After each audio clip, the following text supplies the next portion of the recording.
Welcome to Ancient Geeks, a podcast about two geeks of a certain age revisiting our younger selves when we fell in love with everything geeky. We're looking at all that through the lens of both the past and the present, now that geek culture has become mainstream. One of the things we'll be revisiting today are TV movies. So that's on the agenda today.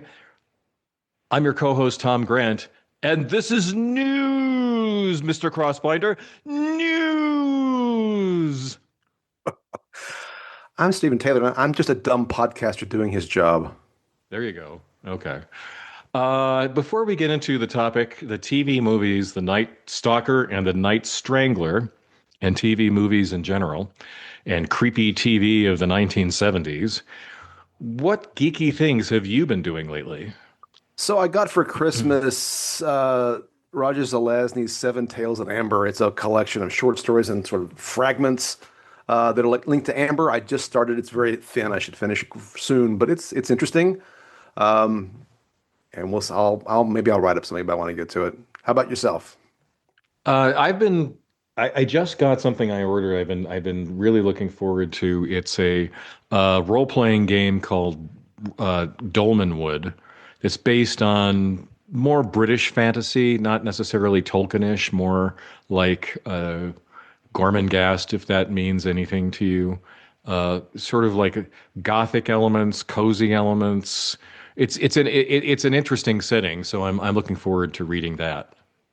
Good deal. All right, and our other standard question at the top of the show: what music would you like as the soundtrack if we could record it? So I'm going to go with Werewolves in London by Warren Zevon. Excellent. Always a favorite. Do you know I've had a pina colada at Trader Vic's? That's good. No, I did not know that. My hair was maybe perfect. I don't know. I don't have a lot of it anymore. So I picked the TV show theme, which is terrific. And I sent it to you. Did you have a chance to listen to it? I did listen to it. It was interesting. Yeah. And it was 70s, very 70s. Very 70s, but when you watch the TV show, it really sticks with you because that's at the top of every episode. Right. Okay, so as I said, we're talking about The Night Stalker, the 1972 TV movie that was kind of a big hit in general, not just among geeks like us. It was one of the inspirations for the X-Files. Chris Carter, creator of the X-Files, certainly acknowledged that. There's a lot of commonalities between the motifs of these TV movies and then the TV show based on them and the X-Files. Now, you had not seen this before. I had not, no. I was it's one of the things I was vaguely aware of. And I think in my mind at times I confused the Night Stalker with Night Gallery. Not Night Gallery. What's the one there was a soap opera kind of thing? Dark Shadows. Dark Shadows. Dark Shadows in my head and Night Stalker were somehow the same thing. And then... Well, they were vampires. That's reasonable. Well, that's why, yeah. And then just the Kolchak made me think of kolaches, which is a Czech Danish. That's all. That was my brain on this one. Tchotchkes, yeah. Yeah. So I didn't know anything. Really did not know that much about it. So I watched the two movies, and I enjoyed them. I enjoyed one more than the other. I won't say which yet. Okay. We can go from there. All right. How did you encounter this stuff? Well, I watched it when it was on, and it was something I'm sure I saw a promo for it, or there was something in the newspaper, and it certainly looked like the sort of thing I would really enjoy, and I ate it up. I really, when I was a kid, I really enjoyed it. Yeah, and I eventually had it on videotape and rewatched it a couple of times. Certainly a big fan of the TV show. The unfortunately very short-lived TV show. And Kolchak is, for me, a very beloved character. And we'll get into that more when we talk about that. And Darren McGavin, too, as Kolchak. Okay, so this was a TV movie during an era of TV movies. And so when you and I grew up, it was very common that you would watch regular episodic television, and then the networks, the three of them, would also occasionally have these TV movies, not occasionally, kind of regularly. Like there were things like the ABC Mystery Movie of the Week, and there were other slots that they dedicated to having TV movies. They were often kind of advertised as special events.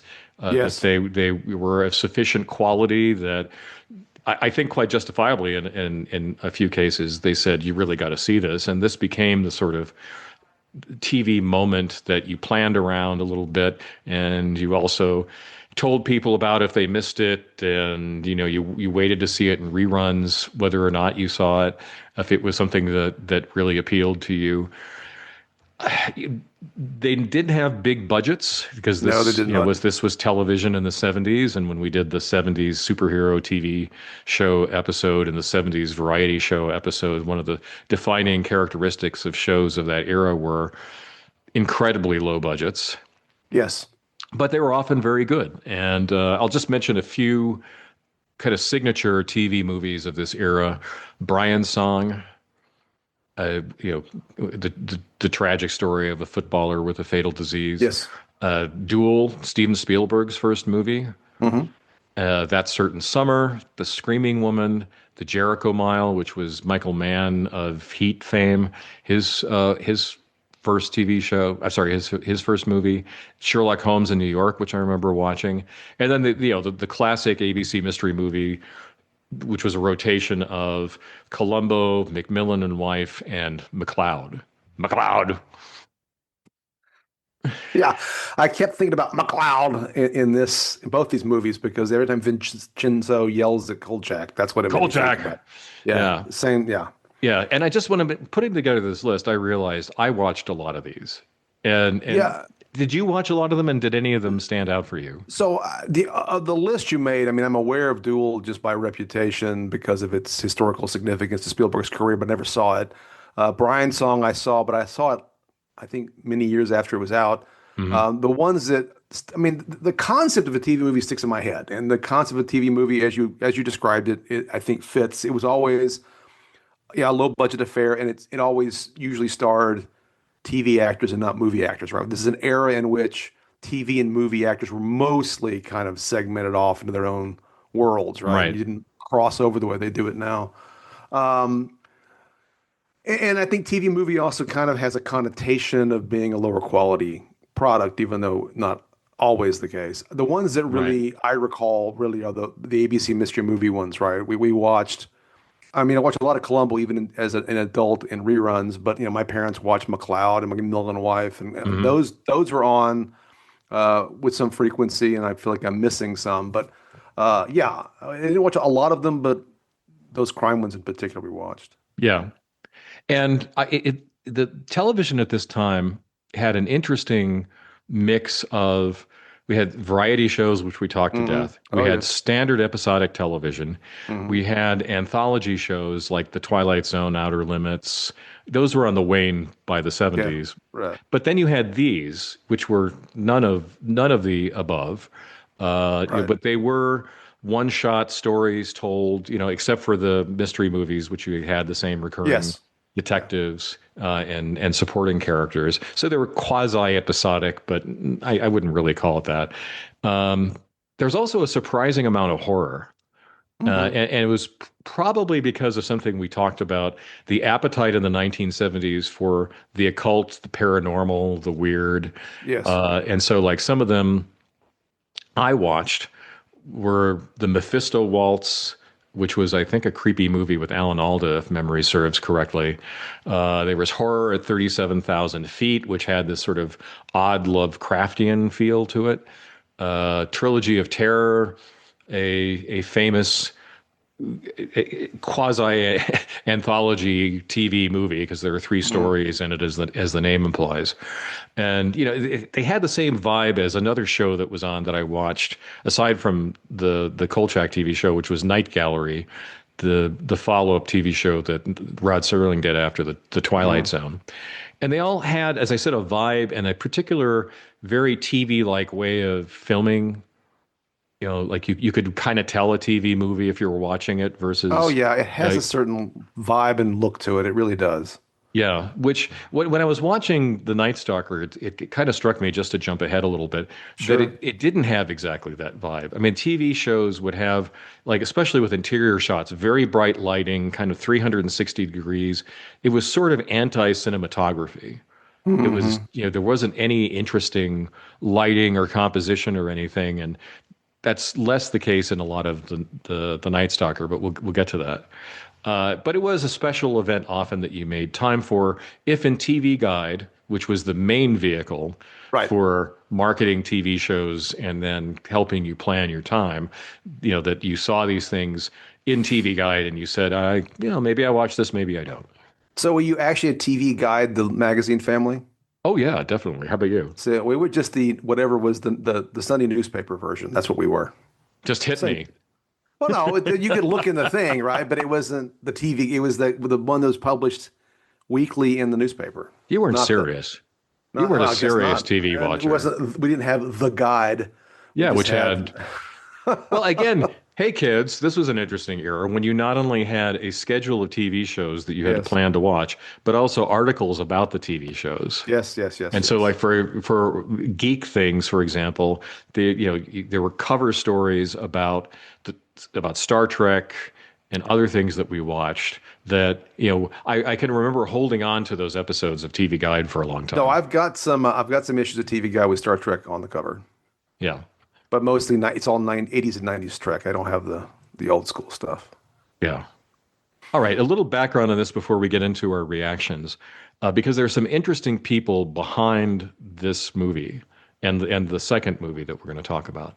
The first is Dan Curtis, a writer producer in TV, who's he didn't necessarily like solely specialize in this kind of story, but he sure did a lot of them, both as TV movies and as TV series. So Dan Curtis did The Night Stalker, Night Strangler. He was also the creator of Dark Shadows, Okay. the show that we watched. Well, so that we watched. my association is not insane.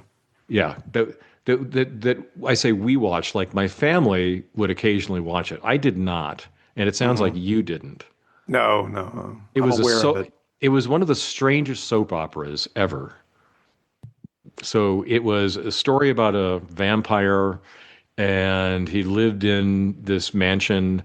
It had the slow pacing of soap operas. In fact, I watched a couple of episodes from different seasons before recording this episode of the podcast, and it's like, yeah, this is why I didn't watch it. I think my great grandmother liked this show, but but I didn't, just because it was so damn slow and it had sort of like a real flat tone to it. It wasn't that interesting, I've but seen clips, and I yeah. agree with you. Yeah. It wasn't my thing, but it had a incredibly dedicated following at the time. Oh yeah. Like there were people who were big fans of Dark Shadows and remain so to this day. So if you're one of them, it just wasn't my proverbial cup of tea or cup of blood or whatever's appropriate for a vampire show. But it had like lots of wacky plots about time travel and witches and other things. So anyway, so he was the person behind Dark Shadows. He also did Trilogy of Terror, which has one of the most memorable moments in scary TV ever. The third story in Trilogy of Terror is unforgettable. I'll just say that because I don't want to Does ruin it it. predict a reality TV star becomes the president of the United States? It does. Well, there you go. That's why it's amazing so- that you guessed that. Yeah, sure. Okay. He also did the adaptations of some books about World War II that Yeah. were done as miniseries, Winds of War and War and Remembrance. Winds of War was the first miniseries I remember us watching. Oh, really? Interesting. Yeah. Yeah, yeah. And we Interesting. did watch War. And it was like appointment TV, right? Because it was on Yeah. subsequent nights and yeah, yeah. Well, that was the other part of TV I neglected to mention were the miniseries. Right, right, So right. Roots probably Roots, I think this is the yeah. first one, right? Roots, Shogun, limited dramas and yeah, but in the early 70s, I don't think there were miniseries. No, this was in the late 70s, and I remember, Yeah. or it was early 80s. Winds of War, I just remember, that one I remember distinctly watching. Robert Mitchum was in it, as I recall. Yeah. And it's World Yeah. War II. Yeah. Anyway, Yeah. So since I'm full of asides, if you ever want to have a good time, watch the Dick Cavett interview of Robert Mitchum on YouTube. Okay. Just saying, it's a great celebrity interview. Is he inebriated? No, No, Oh, but okay. he's an I'll just say he's a really interesting personality and Okay. appealing and a very appealing guy. Okay. Also, he did so. Dan Curtis also did as a writer director, producer director, Burnt Offerings, a horror movie that has a very TV movie vibe, even Mm. though it wasn't a TV movie, Okay. with Oliver Reed and Betty Davis and Karen Black and Burgess Meredith. That had an Interesting. Okay. interesting cast and all of these had sort of a general feel to them that was creepy or eerie.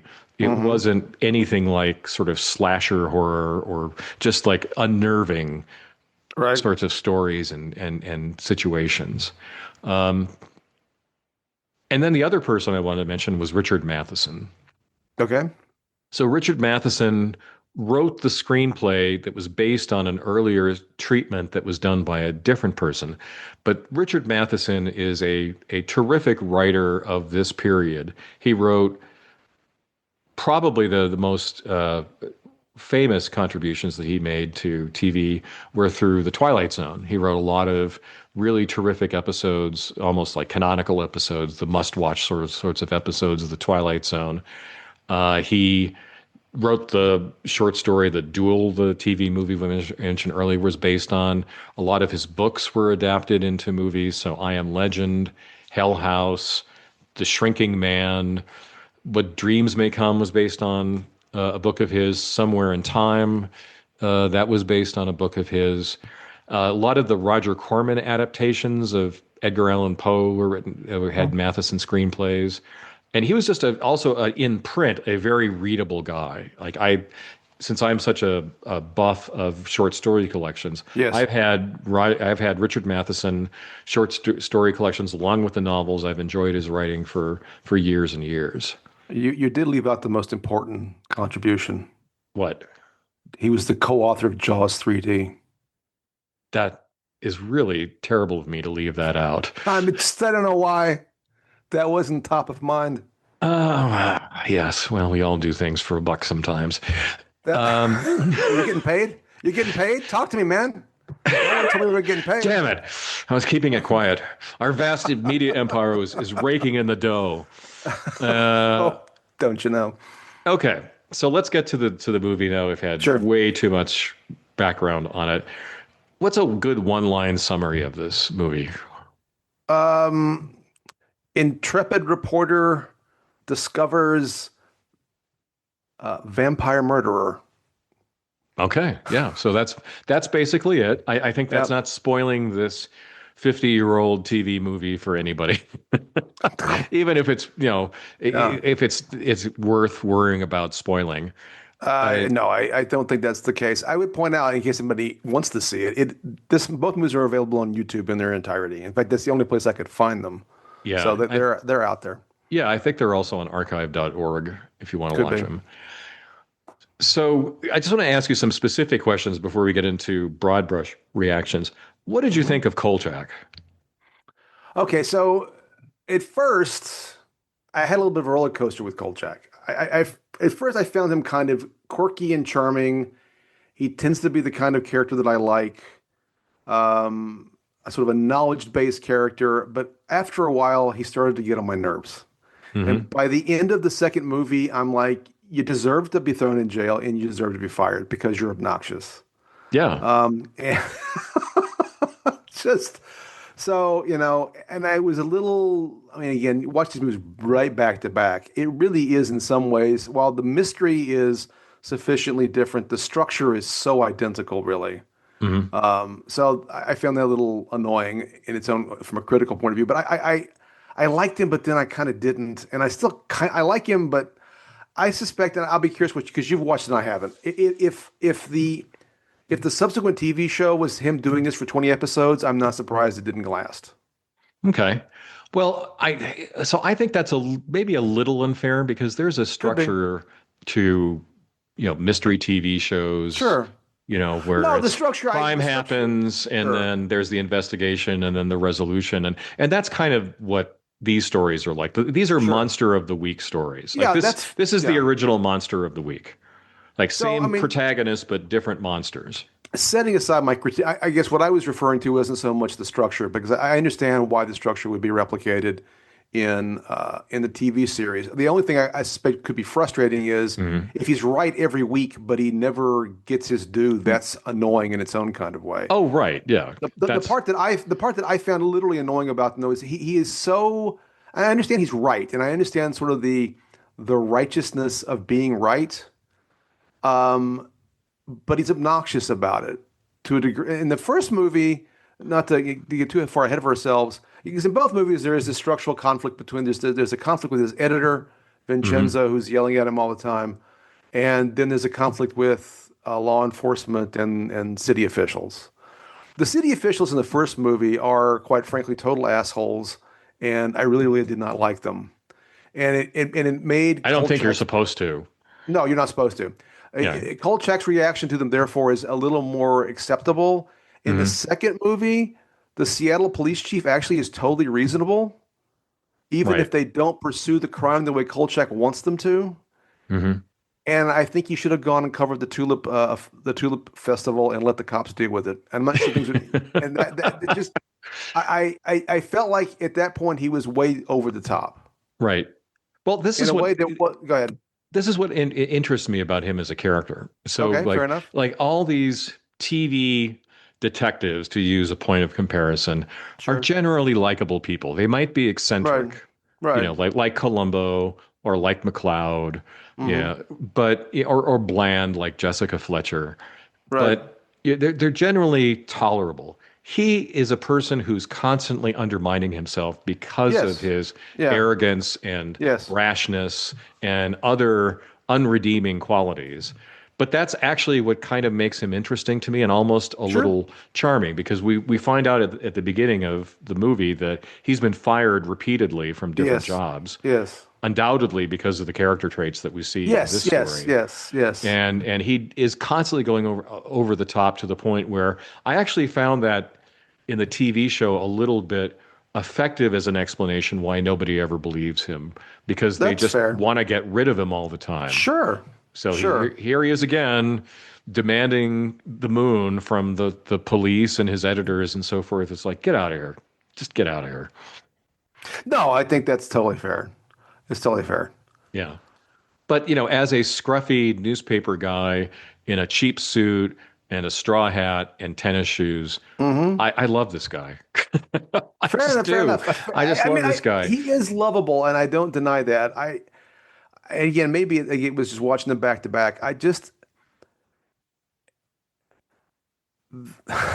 It just felt like there are more effective ways to get what you want, buddy. Maybe Oh, the yeah. problem, if you're gonna get fired that many times, maybe you should learn some lessons. That's all I'm Yeah. saying.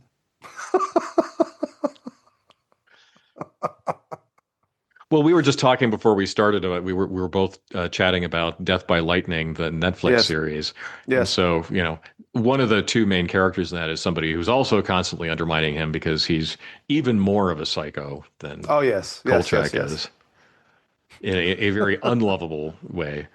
Yes. Indeed. All right, so one of the things I think is notable about this movie is the setting. So I often like stories that have a familiar motif to them, but Hmm. they translate to places that you don't expect. And so vampire stories usually are not set in Las Vegas.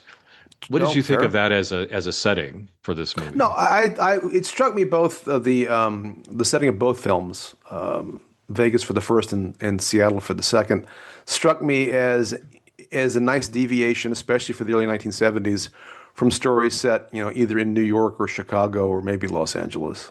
Hmm. So I thought that was a nice change in that sense. Yeah.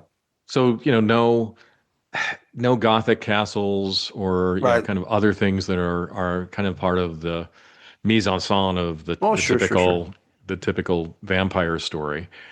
So in general, okay, what worked for you about this TV movie? So I mean, I did like the quirky main Hmm. character. I like the sort of puzzle of it all. He is, while he's a reporter, he's really acting more like a detective. Although that also kind of gets to what his motivation may or may not be. Um, is he really worried about the truth, or is he worried about his byline? And I never can quite decide and those things may maybe coincide, but I think in some ways he's more worried about his byline. Hmm. Um, of course, if he wants to keep a job, maybe not yell at your boss quite so much. But anyway, Hmm. I you know I can see I enjoyed the first movie more than I expected. And I when I was first watching it, it felt a little formulaic. I did like the end actually redeemed the movie for me in some ways, and not to start at the end and move backwards, Hmm. but um, because I didn't know how they were going to deal with the fact that it really was a vampire. One, I was Right. glad that actually really was a vampire because a lot of well, to do a weird comp because it was the one that springs to mind. In Scooby Doo, it's never actually a vampire, right? It's somebody Right. pretending to be a vampire, but this is a real vampire, Hmm. and I appreciated all of the vampire tropes, the cross and the stake and all this kind of stuff. Hmm. And but the way it ended, where he thinks he's won, and then they all like, here are your suitcases, get out of Yeah. town. I actually kind of thought that was interesting. And somehow kind of enhanced it all for me. I mean, he gets screwed, but the mystery remains kind of open, although we know the answer to what happened. Although I have to say, if he forced him to take him to trial, I think Discovery might have saved him. So I'm not sure. Because you got to produce the body, right? If it's Yeah. a murder case. Anyway, that's a side story. I don't know. What was your, I mean, you saw it as a kid. So how did this appeal to you? And I can definitely see, I'm sorry, I asked a question. I'm stepping on you. I can Hmm. definitely see seeing this like as a late elementary into middle school, really being taken by this. Oh Absolutely. yeah. Especially. Yeah. I should also mention, by the way, before I answer your question, this was for a long time the most popular TV movie. I can see that. Yeah. Yeah, it really was a big hit. So I would say, Kolchak, I've already gone on and on about a scruffy reporter with a lot of lovable aspects and cringeworthy aspects to his personality. And, I liked the interchanges between him and Vincenzo. It wasn't just Vincenzo saying Carl or Kolchak, but also I really loved in this rewatch the late scene, and we're spoiling the hell out of this. Sorry, everybody. I mean, The that's to be expected. to be expected. Late in the movie when he hands in his story, and Vincenzo's just kind of saying, "Yeah, yeah, okay." Like so Kolchak thinks he's had this major victory. They Right. killed the vampire. He's proven right. He's got the exclusive, and Vincenzo's sort of oddly detached. And then as Kolchak's going out the door, he says, "You're a hell of a reporter." Right. After writing him all this time. I mean, that was a good Yes. scene. That was a It good was. It was a that good was a good scene. scene. So those little interchanges, I thought the vampire was really good. We Hmm. didn't see much of him, in the scenes where he was in the scene Right. early in the movie. Later on we see a lot more of him. Um, I thought the authorities were obnoxious, but it didn't stretch credulity too far that they would. Yeah. I mean, I found them incredibly obnoxious, and I especially found the sheriff Claude Akins, Sheriff Butcher, to be especially obnoxious. Sheriff Lobo. Exactly. Um, Lobo. I I found them to be sort of somewhat stereotypical oppositional authority figures who don't want the truth out because it'll hurt them in some way or it's just too much to believe. And also I'm not sure what the other guy the dark the gray-haired guy was also pretty obnoxious. I found Oh, the them district attorney. yeah, I found them really annoying. And again, that made me like Kolchak more in the moment. And so it made for an interesting contrast in the second movie where the police were more reasonable. Um, but you know, like I said, I found it effective that it was real, and but people just couldn't wrap their minds around it or couldn't accept putting this truth out, and so he had to move on. I mean, it Right. seemed pretty cold to like, here are your suitcases, get out of town. Well, over the years, you've seen this in a lot of movies and TV Yes. shows where the authorities want to cover something up, and they're hostile to the protagonist because they might panic the public, Right. which is one of the things I don't like. Always that sort of condescension to the public, Yes, yes, and yes, also yes. endangering them. But Yes, I can yes. imagine people behaving badly. Sure. Oh, sure. Given the history of government authorities Sure. behaving badly, or agents of the No. state, I don't have trouble swallowing that. Oh, no, not at all. No, it's one of the, it's just, I think, it's one of the things over the years, as a viewer, Hmm. that a surefire way to make me be very angry, if not, in terms of a story, hate these people is this abuse of power. And Right. the abuse of power I found, I mean, it was effective because, it made me dislike these antagonists, excuse me, quite a lot. But it was really obnoxious in some ways. Okay, so other things I liked, I just like stories about journalists. I don't know, it's a Hmm. thing. No, it's So fair. that probably hooked me in when I was young. I think there were really good scenes that were effective in again establishing sort of a creepy tone to everything. Like Yes. I thought the body in the middle of the sand pit with no footprints Yeah, yeah, around that it. was good. Yeah, That that was was that good. was a good scene. Um, I recognized Barry Atwater as a kid, Hmm. from a Star Trek episode. Okay. Uh, and also, I did not know this until Oh, yeah, researching yeah, yeah, yeah. that he was also in when we did the Twilight Zone episode. We talked about the monsters are due on Maple Street. So Hmm. both Barry Atwater and Claude Akins were in that Oh, that's episode. right. That's right. Yeah. Yeah, but he was a good vampire. He kind of was had a he never talked, which I Hmm. thought was great. He occasionally made animal noises, which were also great. But he just looked weird. Yeah, he did look weird. It was well done. It was definitely well done. And I would say in general, the writing was something that really stood out for me. It was good. Yeah, I mean, I like, as I said, Richard Matheson, and the voiceovers were good. Uh, Yeah, it had a nice noir feel to it. I like that. it also felt like something written by a person whose profession is coming up with a good turn of phrase. So like when he's just like describing what happens to one of the first victims, Hmm. he has a particularly mordant way of talking that I thought Hmm. that was really effective. But I also thought the humor in this was also good. I mean, it Hmm. balanced genuinely funny moments, and also often playing off Kolchak's own kind of ridiculousness, Yes. without sapping away the horror of the situation, which Right. is I think not an easy thing to do. I think that's underrated.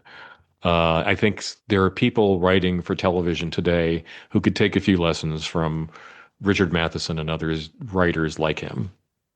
Fair enough. And I was fun. I mean, it was fun to watch, both originally and now. What didn't work for you?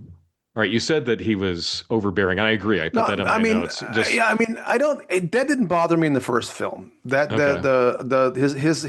his. I mean, occasionally it's like, okay, you're being a bit Hmm. pushy with the cops, but I didn't find it annoying in the first movie.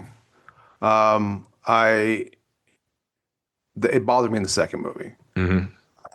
For the most part, I didn't have a lot of gripes about the first movie. I mean, it does have that sort of 70s, occasionally a little slow scenes of people driving, kind of Right. thing.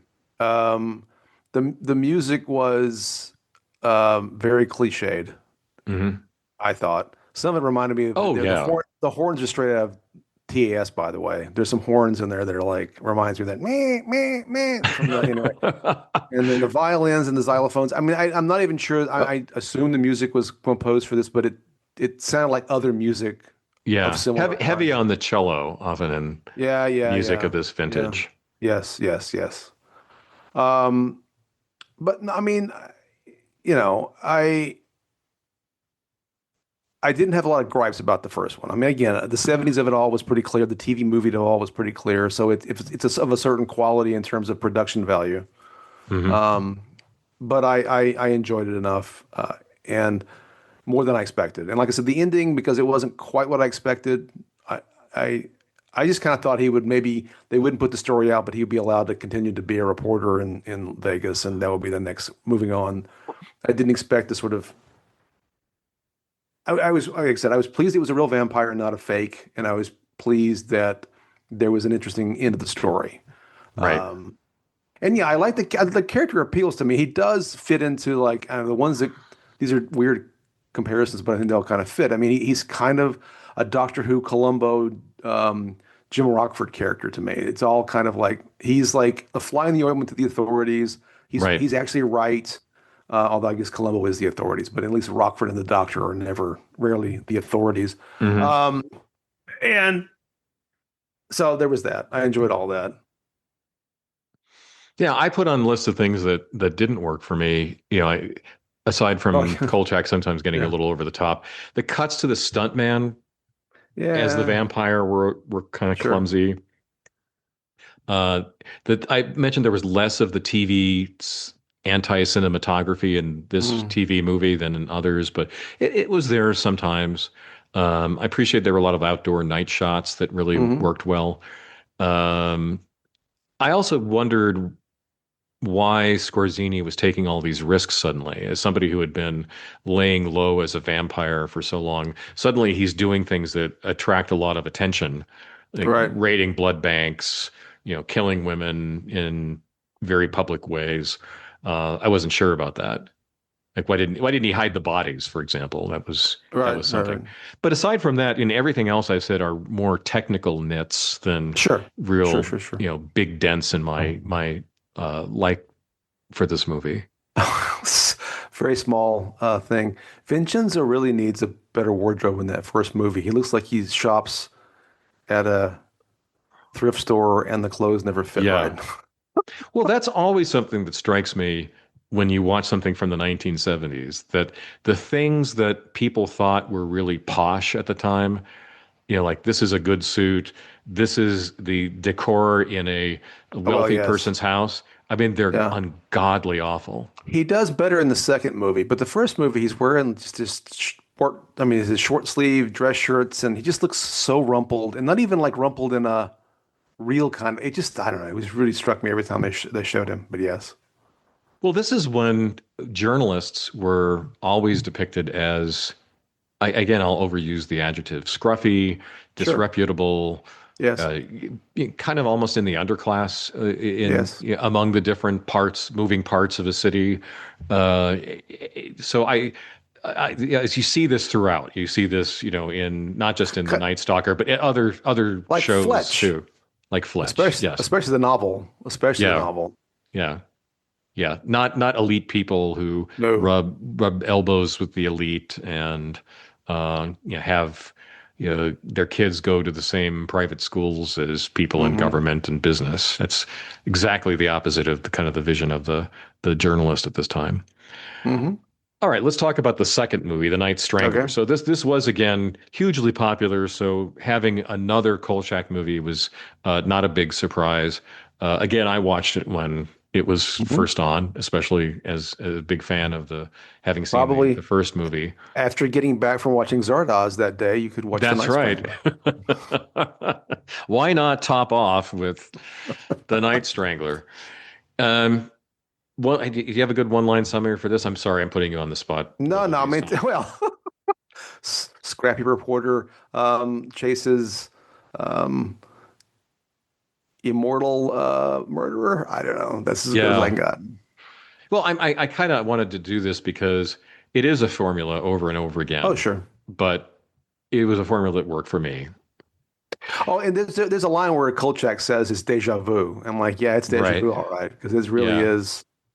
I mean, it was enjoyable, but again, God, like I said, it was right about the time, which I liked, right? And when the police chief says, because again, it's the same deal. It's basically women getting murdered, this case being strangled, blood's being taken from them, but not as much as in the first movie.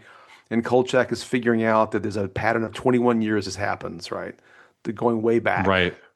And he's trying to convince the police chief about this. And I was impressed that they actually had done the research too. They kind of found the pattern too. They just didn't believe that it fit the way he did. Hmm. And he was just, at that point though, he just became, I think, a bit more obnoxious than just a couple levels too high for me at that for most of the rest of the movie, actually. Okay. How did you find the film? I liked it. Hmm. I don't remember if at the time I liked it better or worse than the Hmm. first movie. I think I still like the first movie now on rewatches Hmm. more than the Yes. second. How about you? No, the first was definitely better. I mean, in some ways, it's the same basic plot and same basic beats, with some variation. I mean, but the first one's better, I think. Yeah. So this was again written by Richard Matheson. And again, I want to say, even if you're doing a B movie on TV, writing is essential. Yes. That's what made this movie work, even though I didn't like it as much as the other one. And we Hmm. should also mention that this is now set in Seattle, so both Yes. Vincenzo and Kolchak are on the West Coast, Yes. and later in the TV show they move to Chicago, and they Yes. stay in Chicago. At least there they don't move again. uh, Oh, they're supposed to be going to New York in the end of the movie, so I guess the car broke down. I don't know. Yeah, yeah. I have to say, one of the lines I really like from the first movie was Kolchak is coming back in style when he thinks that he's going to be going to New York and Yes. instead gets the Yes. bum's Yes. rush. Yes. Yes. What worked for you about this movie? Like I said, I thought that the fact that the police weren't idiots was kind of fun. Yeah. I did find um, the mystery, the sort of research-based mystery that he has to come up with, and the pattern is interesting. Um, and you know, the ending is interesting. I think you want to talk about that, Yeah. but it did well. Those are things that I liked. Okay. Well, again, I like Kolchak and Vincenzo. I'm glad Hmm. that they kept both of those characters in this sequel movie as well as in the TV show. Again, I thought the dialogue was great. The pacing was good. I would say you mentioned kind of driving around scenes. I Hmm. don't recall as many of those in There were this less one. driving around scenes. I will admit, because I got pressed for time, when he is toward the end, when he's exploring um, underground Seattle before he Yeah. encounters the main big bad, I played it on two speed, and Okay. it still felt slow. Yeah. Yeah, and I felt that also in the first movie. Like some of Yeah, the like marching around the vampire's house was a bit I mean, slow. that's when I was kind of what I was getting at with sort of the 70s pacing. It was not unusual in my recollection for 70 TV shows of this ilk, where there was Right. kind of mystery, that we spent at least some amount of time just wandering around in the dark before we something Yeah. happens. And it was always a bit too long, even for a kid in the 70s. And for someone who's watching Prestige TV in 2026, holy cow, it takes too long. And it's Right. not like I obviously, I mean, I don't mind. I don't mind, the slowness that some people don't like about say about Pluribus. I don't mind it taking a while for something to happen. I don't mind seeing the journey, but just kind of walking around us in the dark is after a while, it's like, okay, Yeah. it Well, feels it's like it's padding time.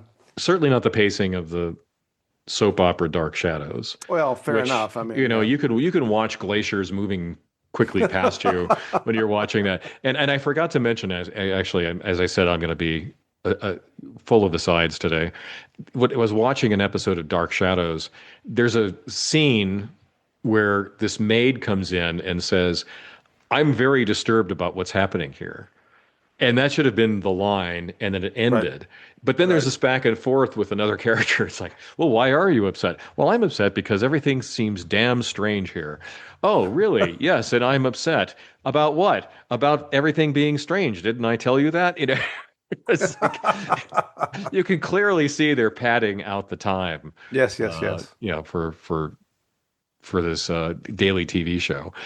Other things I liked, I thought the Underground City was a great setting Yeah, for it was a great setting. a Yeah. spooky story. Yes. I'm surprised that that's not used more. Yeah.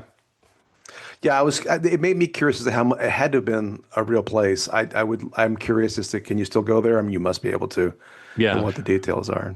Well, it was when I was doing some research, I found out that the person who's the tour guide you see Hmm. Hmm. was the real tour guide Oh, with doing the underground goofy Seattle hat, tours. the Yeah. straw hat. Yeah, Yeah. interesting. That's interesting. It's- I did like Richard Anderson's performance actually. yes, he was good. He was good. Like when he's talking to the dead bodies. Hmm. Yeah. Oh, what's that? What's that? Anyway, that's a particular trick that I always like.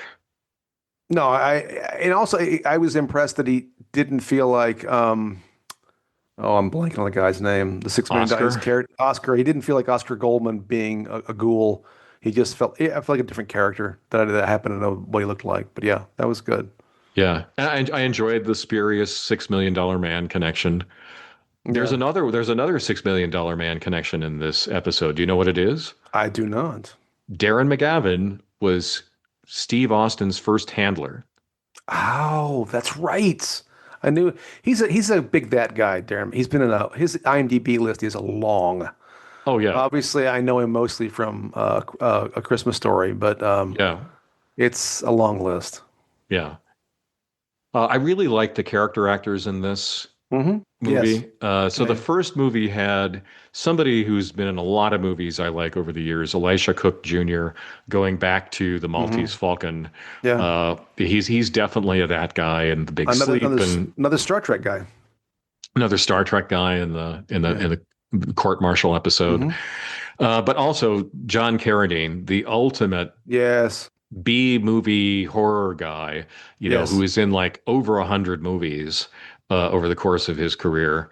Wally Cox, it was fun seeing him. Margaret Hamilton, the Wicked Witch of the West. Yes. Al Lewis played a homeless guy Yeah. in Yeah. this movie, or unhoused, sorry, Yeah. who's Grandpa Munster. So Yeah. good Yeah. use of character actors in I this. did like the fact that these guys were all from like horror adjacent or horror properties to a degree. That was kind of cool. Yes, and I Thematically. really liked this time around Margaret Hamilton.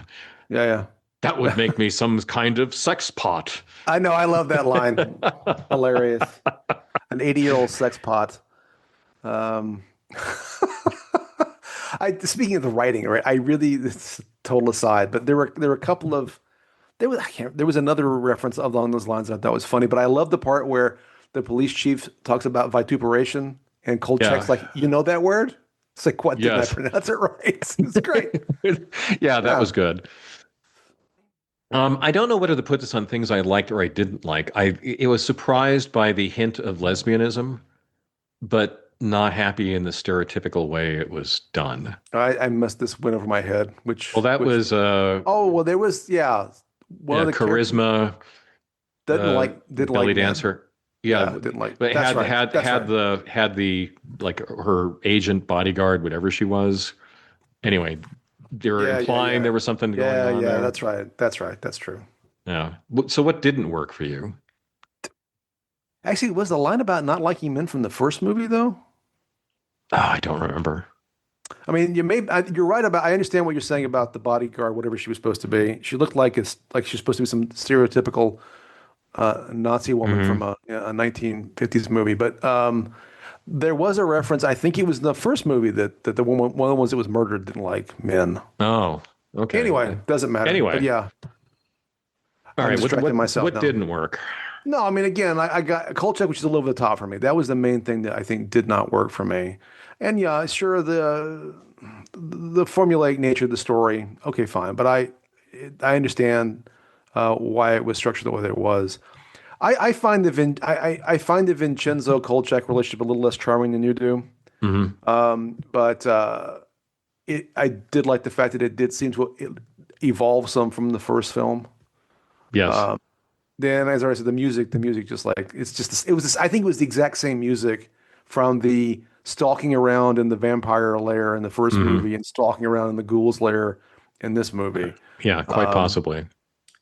but you know, I did like it, speaking of the Vincenzo Kolchak dynamic. I did like in this one the exchange where Kolchak says, "Well, the police just have to do what I tell them," yeah, yeah. and Vincenzo says, "Are you listening to yourself?" Yeah, I did like that. Yeah. Yeah. And I did like the end when they're in the car together. That was good. Yeah, yeah, that was good. Things that didn't work for me. Again, this is sort of like the mechanics of how things work. So the dead family in Yeah, yeah. that, like, okay, they weren't as rotted or just bare bones as I would have expected after No, they should have been that bare. long. And And, also, just like, what does Richard Malcolm do when he's not strangling people? Like the rest of the time when he's not collecting blood from his victims, like could he clean up the place? Does he read books? no, it's yeah. Well, Does he write he spends poetry? What is he doing? 21 years failing to perfect the serum, I guess, the elixir Right. of life. But yeah, But as an I did, immortal, he could disguise himself as somebody else again. yeah. Oh, I know. Speaking, that didn't work for me. The vandalism scene. It's like, did you Yeah. have to go up and vandalize the painting, Kolchak? That was when he was really getting on my nerves. I'm like, I understand what you're Right. doing. Hmm. There's got to be a way to do it without crawling up on the thing and like defacing this painting. Well, he has a camera. He could just I take a know. picture and then draw on that. I did love, and this is all the ancient geeks of it all. I love the fact that in this film he has one of those flat Kodak Instamatics. Do you remember those Oh yeah, cameras? It's absolutely. basically a rectangle, and with the little cartridge of film that would go in the back. My mom had one of those. Oh, and the flash bulbs that The would flash pop bulbs, into the that yeah, top. flash bulbs are great. Yeah, Yeah. but I kind of on the fence about of Joanne Flug's character. She was a little bit of a one-note yeah, character. yeah. I I don't agree. know. I agree. I need to study. Yeah. Um, yeah, yeah. Although it struck me how much, because they did the same thing in the first film, but there was a very much a trope of the 70s of all these shows where the lead always had some attractive woman tagging Hmm. along for some reason, Right. often not for any logical reason, but there they Yeah. were, because that's the way it has to be. Anyway, Yeah. Well, he was made to look more attractive in the first movie, and he had an attractive girlfriend played by Carol Lynley yes, in yes, The Night yes. Stalker. Here he's really descending into the scruffiness, Yeah, and yeah. he's got Joanne Flug, who's this very attractive belly dancer slash college student. Yes, Uh, yes, yes. all right, a few words about the TV show. I've been mentioning it a lot, and it said it ran 20 episodes. It had a cast of regulars now. So aside from Vincenzo, there were other characters like Ron, this sort of fussy guy who was a foil of Kolchak's constantly, or Miss Emily, the advice columnist who worked on the paper in Chicago. It had some really good episodes, I thought. Uh, Kind of unexpected, either unexpected sorts of monsters of the week or, again, kind of novel ways of depicting them. So it had shape changing Indian spirits called Rakshasas. Okay, If you know the D&D monster manual, you've no doubt that sounds familiar. encountered Yes. Rakshasas. Zombies, aliens, robots, swamp monsters, people who've sold their souls to the devil. An interesting series of monsters of the week, as I said. Sort of mixed quality of the Sure. writing. Matheson wasn't the writer all the time Right. on this show, and I think it certainly showed. Uh, But again, everything is fun to watch with this. I can see that, and I can see why it would be an appealing TV show, especially to a geek of a certain age. I will say, as a side, as I look at McGavin's IMDb page, he was in a Kojak movie in 1990, and it's a shame that it wasn't as Kolchak because it's like you could do the whole Kolchak, Kojak, Kolchak joke, but it was not the case, unfortunately. Yeah, yeah. He would be a good crossover character for other shows, though. Yes, Definitely. I Yeah, thought I read somewhere that they you're wanted, absolutely right about that. yeah, that they wanted him. That somebody wanted to do this. He wouldn't do it. Maybe it was the X-Files. I can't remember. Yeah, he showed up in an episode of Millennium. I mean, he's in two episodes Uh, of X-Files, but not obviously as Kolchak. yeah, which was another show created by the same guy behind Right. the X-Files. That was also a supernatural horror slash mystery show. All right. But he really has a long IMDb. It's Yeah. Yeah. pretty I remember impressive. him from movies constantly popping He was up. he was Murphy Brown's dad. Oh, that's right. That's right. Okay. Anyway, good actor. Yeah, That guy that was always sort of a pleasant surprise when he appeared sure. in something. All right. Any other last thoughts before we wrap up?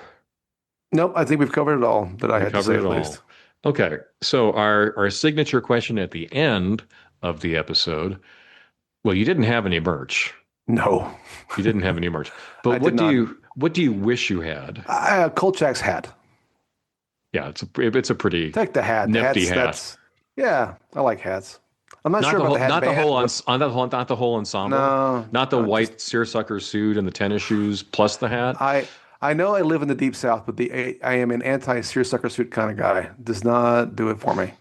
Yeah. All right. And he always looked like he had one suit, and it was an I did iron. notice he actually had more than one suit. I paid attention for whatever stupid reason because I noticed the seersucker suit. Yeah. Then he had a tan suit. I think like a light blue suit at one point. Oh yeah, you're right. But, He did. He did. But they all did look like he kind of wadded them up and threw them on a chair. Yeah. Or slept And in like, them. yeah. Oh, definitely. Yeah. I would love the pocket camera. You mentioned the pocket camera. Yeah, sure. I sure, think sure. that would be a good artifact from this show. Or the tape recorder. The giant ass tape recorder. Yeah. I did enjoy the beginning of the first movie where he's going through the tapes for his, book or whatever he's writing, and just the cassette tapes take me back, man. Take me back. Yeah. Well, this is a big take me back episode. All very 70s, very Yes. Yes. the technology, as I said, Yes. the TV movies, all very 70s. The other thing I want to mention I have now is there's a Kolchak short story anthology Okay. that has some good entries in it, some other ones that are not so great, but some really good ones, including one I mentioned, the fussy guy from the TV show Ron, where he is the point of view character. Okay. That was particularly funny. And I also have the episode guide for the TV show. So that's just how much of a fan I I am. think you might be a geek, Tom. I might be. All right. Well, that ends this episode of Ancient Geeks. Tune in next time, and we thank you for listening. Adios.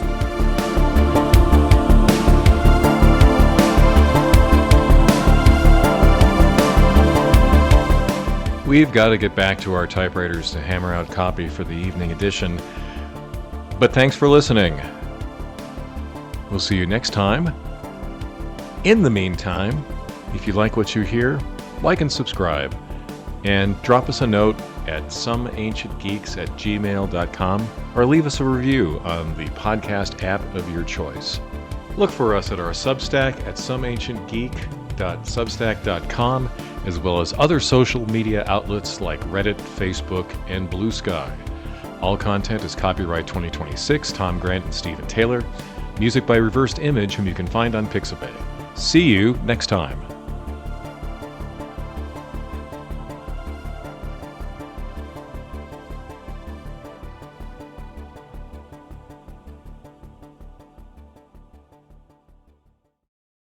You might consider printing the stories. They are news, sir, not hearsay. They are news. That will be enough, Mr. Kolchak.